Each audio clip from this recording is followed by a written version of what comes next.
গুরুত্বপূর্ণ আরও একটি ভিডিও দেখার আমন্ত্রণ সবাইকে।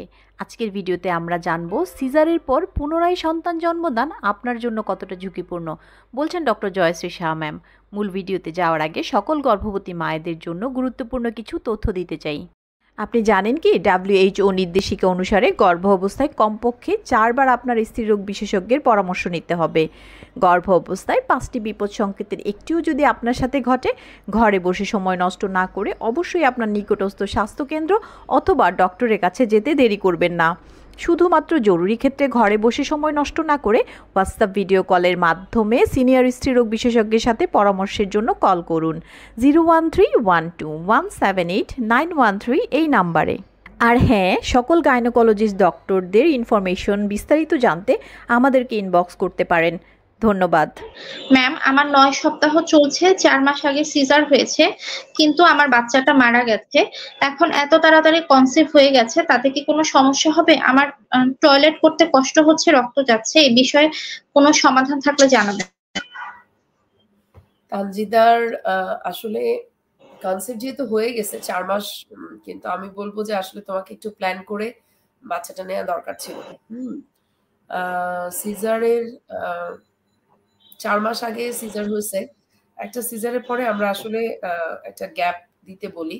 গ্যাপ দেওয়ার উদ্দেশ্য হচ্ছে তোমার যে সেলাইয়ের জায়গাটা সেটা যাতে ভালো করে হিল হয়। আর 2 নাম্বার হলো তোমার যে একটা ধকল গেল শরীরের উপর দিয়ে, কারণ প্রেগনেন্সিতে তো মেয়েরা খেতে পারে না, অথবা দেখা যাচ্ছে প্রায় তাদের রক্ত শূন্যতা হয়ে যায়। ফ্রিকুয়েন্টলি বাচ্চা নিলে হয় কি, আমার বডিটা এটা আসলে কোপ করার সুযোগ পেল না।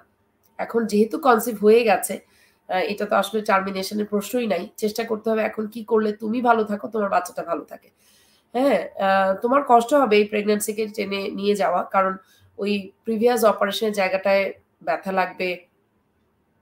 ইউট্রাসটা যত বড় হবে, মানে যে কোনো কারণে বা যে কোনো সময় দেখা গেল যে হয়তো ইউট্রাসটা, বিশেষ করে প্রেগন্যান্সির শেষের দিকে 9 মাসের কাছাকাছি সময়ে হয়তো ইউট্রাসটা রাপচার হওয়ারও একটা ভয় থাকবে। আবার অনেক সময় দেখা যায় যে ফুলটা ওই মানে কাটা জায়গায় যেখানে সিজার হয়েছিল সেলাইয়ের যে জায়গাটা ওখানে আটকে যায়, যেটাকে আমরা বলি প্লাসেন্টা প্রিভিয়া। হ্যাঁ, এটা কিন্তু একটা অবস্টেটিক্যাল ইমার্জেন্সি। দেখা যায় পুরো প্রেগন্যান্সিতেই পেশেন্টের হয়তো অল্প অল্প করে ব্লাড যাচ্ছে। ডিউরিং ডেলিভারি অথবা আফটার ডেলিভারি হিউজ ব্লিডিং হওয়ার ভয় থাকে। এগুলো হলো রিস্ক। এইসব রিস্কের মধ্যে তুমি আছো। এখন যেহেতু 9 সপ্তাহ চলছে, তোমার তোমার উচিত হবে এখন থেকে একজন বিশেষজ্ঞ ডাক্তারকে দেখানো, আল্ট্রাসোনোগ্রাফি করে চেক করা যে তোমার বাচ্চাটার হার্টবিট এসছে কিনা, অথবা অথবা ধরো বাচ্চাটা যাতে একটা ভালো মানে পরিবেশের ভিতরে মানে বড় হতে পারে সেটার জন্য ব্যবস্থা করা। এই জন্য আসলে রেগুলার মানে তোমার আয়রন, ভিটামিন, ক্যালসিয়াম খাওয়া, ডাক্তারের চেক আপ করা, মাঝে মাঝে আলট্রা করে দেখা, এগুলো খুব জরুরি। তুমি নিয়মিত ডাক্তারের চেক আপে থাকো, আশা করি তোমার বাচ্চাটা এবং তুমি ভালো থাকবে। আরেকটা প্রশ্ন ছিল তোমার যে পায়খানা কষা হচ্ছে এবং পায়খানার সাথে বোধহয় ব্লাড যাচ্ছে। আসলে প্রেগন্যান্সিতে অনেকেরই দেখা যায় পাইলসের প্রবলেম হয় এবং পাইলসের কারণেই দেখা যায় যে ব্লাড যায়। তো এটার জন্য কিন্তু আমরা ওই পায়খানা রাস্তায় কিছু মলম ধরনের ওষুধ দিই এবং একই সাথে আমরা ওই ল্যাকটুলোজ ওষুধ দিয়ে পেশেন্টের মানে যাতে কষা পায়খানা না হয় সেটা নিশ্চিত করতে বলি। তোমাকে যেটা করতে হবে, শাকসবজি খাবে, ভুসি খাবে রেগুলার, এবং দুধ, ফল এগুলো খাবে যাতে করে তোমার পায়খানাটা নরম হয় এবং তুমি ওই জায়গায় একটা মলম লাগাতে পারো, যেমন অ্যানোস্ট্যাট বা ইরিয়ান, এই ধরনের একটা লুব্রিক্যান্ট একটা মলম লাগালে তোমার ব্যথার কষ্ট কম হবে। কনস্টিপেশনটা অ্যাভয়েড করতে পারলে তোমার কিন্তু ব্লিডিংটাও কমে আসবে। ধন্যবাদ ম্যাম। আমরা অনুষ্ঠানের একদমই শেষ পর্যায়ে চলে গেছি। আমরা শেষ প্রশ্নটি নিয়ে আজকে অনুষ্ঠানটি শেষ করব। আমরা শেষ প্রশ্নটি নিয়ে নিচ্ছি। ম্যাম, লাকি আক্তার প্রশ্ন করেছেন, আমার বোনের প্রেগন্যান্সি 10 সপ্তাহ, হঠাৎ করে ব্লিডিং হচ্ছে, কি করা যায় ম্যাম? আচ্ছা, লাকির হলো যেটা বলছিল যে কি আমার বোনের প্রেগন্যান্সি 10 সপ্তাহ। আচ্ছা, 10 সপ্তাহ প্রেগন্যান্সি এখন ব্লিডিং হচ্ছে, তার মানে হলো যে বাচ্চাটা হয়তো অ্যাবর্শন হয়ে যাচ্ছে। হ্যাঁ, সাথে যদি পেটে ব্যথা থাকে তাহলে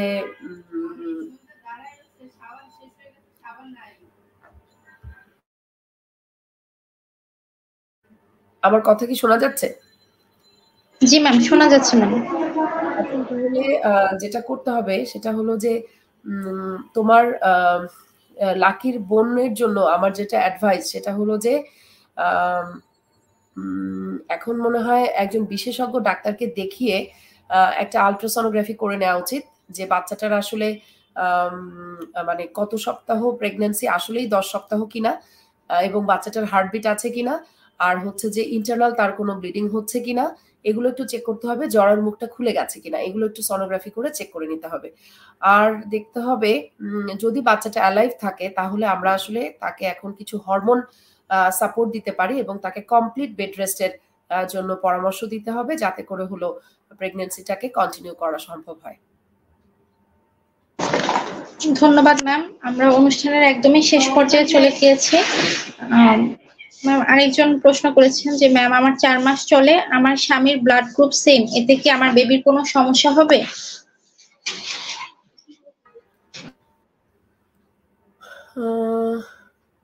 4 মাস ম্যাম আপনার আর ওনার হাজবেন্ডের ব্লাড গ্রুপ সেম ম্যাম। আচ্ছা আচ্ছা, এতে কোনো না দাঁড়াও, আমি কোশ্চেনটা বুঝতে পারি নাই। একটা হচ্ছে কি ওনার হাজবেন্ড আর ওনার দুজনেরই সেম ব্লাড গ্রুপ, তাই তো? আচ্ছা, এটা কিন্তু কোনো সমস্যা না। হ্যাঁ, এটা কোনো সমস্যা না। কিন্তু আমরা মানে এদেরকে অ্যাডভাইস দেই একটাই জিনিস, সেটা হলো যে মানে ওনার হাজবেন্ডের কাছ থেকে উনি কখনোই ব্লাড নিতে পারবেন না। বাচ্চার কোনো সমস্যা হবে না, কিন্তু যদি উনি ওনার হাজবেন্ডের কাছ থেকে প্রয়োজনে ব্লাড নিয়ে থাকেন, তখন শরীরে একটা অ্যান্টিবডি তৈরি হয়, যেটা কিনা তার বাচ্চার অ্যাবর্শন করে দিতে পারে। তো এই কারণে আসলে সেম ব্লাড গ্রুপ হলেও অনেক সময় হাজবেন্ডরা বুঝতে পারেন না, এবং প্রয়োজন হলে দেখা যায় ওনারাই সবার আগে ব্লাড দেওয়ার জন্য মানে আগায় আসেন, কিন্তু এটা করা যাবে না। অ্যাটলিস্ট যতদিন তার রিপ্রোডাক্টিভ লাইফটা থাকবে, বাচ্চা নেওয়ার প্ল্যান থাকবে বা বাচ্চা নিতে চাচ্ছেন বা পারেন, এই সময়টাতে আসলে হাজবেন্ডের কাছ থেকে সেম ব্লাড গ্রুপ হলেও কোনোভাবেই ব্লাড নেওয়া যাবে না। এবং এখন কিন্তু ব্লাড ট্রান্সফিউশন মেডিসিনে মানে খুব ভালো মতো ওয়ার্নিং দিচ্ছে, এটা বলে যে দেখা যাচ্ছে যে খুব ফার্স্ট ডিগ্রি রিলেটিভ বা খুব কাছের মানুষ যারা, যে বাবা মা, ভাই বোন, ছেলে মেয়ে, হাজবেন্ড, এদের কাছ থেকে ব্লাড নিলেই কিন্তু মানে তোমার হচ্ছে যে রিয়াকশন, ব্লাড রিয়াকশন বেশি হয়।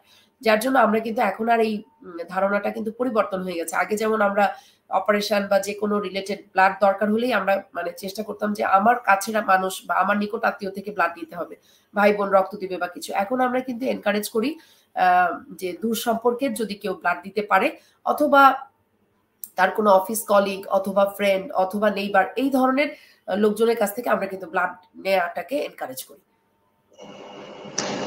ধন্যবাদ ম্যাম। অনুষ্ঠানের একদমই শেষ পর্যায়ে আমরা চলে এসেছি। আপনারা এত ব্যস্ত সময়ের মধ্য থেকে আমাদেরকে সময় দেওয়ার জন্য অসংখ্য ধন্যবাদ। ম্যাম কর্সেল বাংলাদেশের দর্শকদের উদ্দেশ্যে যদি কিছু বলেন।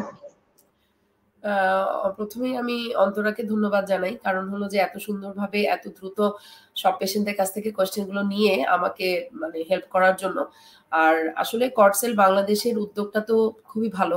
আমি অনেকদিন ধরে কর্সেল বাংলাদেশের এই লাইভ প্রোগ্রাম গুলো করি, যেখানে পেশেন্টরা সরাসরি কোয়েশ্চেন করার সুযোগ পায় একজন স্পেশালিস্ট ডক্টরকে। আমি বলবো যে এটা খুবই মানে পজিটিভ একটা ইফেক্ট তৈরি করে, বিশেষ করে গর্ভবতী মায়েদের মধ্যে।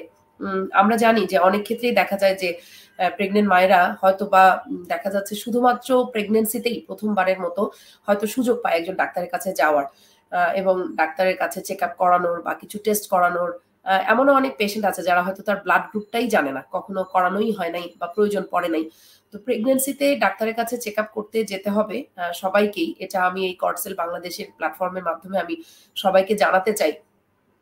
আর আসলে আমরা কিন্তু আমাদের মানে আমরা যারা গাইনোকোলজিস্ট অথবা যারা গাইনোকোলজিস্ট না, তারাও কিন্তু আসলে এই যে কর্সেল বাংলাদেশের যে প্ল্যাটফর্ম, এখানে অনেকেই যুক্ত আছেন যারা কিন্তু সবসময় কাজ করে যাচ্ছেন মাতৃস্বাস্থ্য অথবা ম্যাটারনাল হেলথ নিয়ে, যেখানে কিনা আমরা বিভিন্ন ধরনের কাজের মাধ্যমে আমরা কিন্তু মেসেজ দিতে চাই আমাদের পেশেন্টদেরকে অথবা তার বাড়ির লোকজনদেরকে, যাতে করে আমরা নিরাপদভাবে একটা মা পুরো প্রেগন্যান্সি যাতে কাটাতে পারে এবং সময় শেষে যাতে সে একটা সুস্থ পরিবেশে একটা সুন্দর বাচ্চা ডেলিভারি করতে পারে।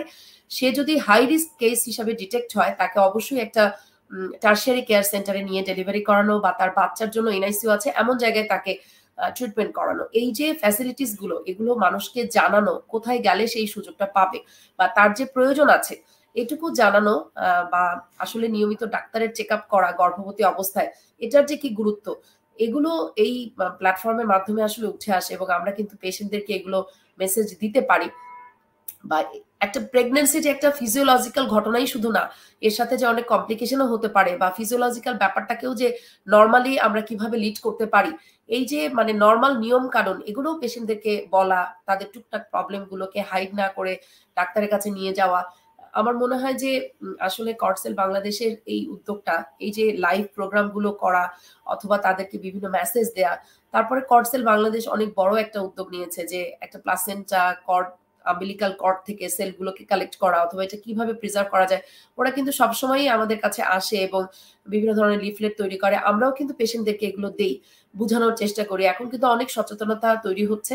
তো আমার আশা থাকবে আসলে কর্ডসেল বাংলাদেশ যেভাবে আগাচ্ছে তাদের উত্তরোত্তর আরো উন্নতি হোক এবং আমরা আরো বেশি বেশি পেশেন্টদের কন্ট্যাক্টে আসি, পেশেন্টদের প্রবলেম গুলো শুনবো, সলভ করব। এবং এই যে উদ্যোগটা আসলে আমাদের বাংলাদেশে এই কর্ডসেলের যে কি গুরুত্ব, এটা যেন অনেকেই বুঝতে পারে, তারা প্রয়োজন মতো এটাকে ইউজ করতে পারে এবং আসলে এটার যে ফিউচার, এটাকে যাতে সবাই উপলব্ধি করতে পারে, সাধারণ মানুষ যাতে এটা সম্পর্কে জানে, বোঝে, সেই মানে এইটুকুর জন্য যে কাজগুলো করতে হবে কর্ডসেল বাংলাদেশ যেন সেভাবেই আগাতে পারে, সেই শুভকামনা রইল। আর আমার সাথে যে আমার দর্শক শ্রোতা আজকে যারা এই রোজার দিনেও এই কথাগুলো শুনলেন, ধৈর্য ধরে কোয়েশ্চেন করলেন, তাদের সবাইকে অনেক অনেক ধন্যবাদ। আমরা সবসময় আপনাদের পাশে আছি এবং চাইবো যে আপনারা যাতে সুন্দর মতো প্রেগনেন্সির সময়টুকু পার করে একটা সুন্দরভাবে একটা বাচ্চা ডেলিভারি করতে পারেন এবং আফটার ডেলিভারি যাতে আপনার এবং আপনার বাচ্চাটা সুস্থ থাকে, সেটাই আমাদের কামনা থাকলো। সবার জন্য শুভকামনা। আগাম ঈদ মোবারক সবাইকে।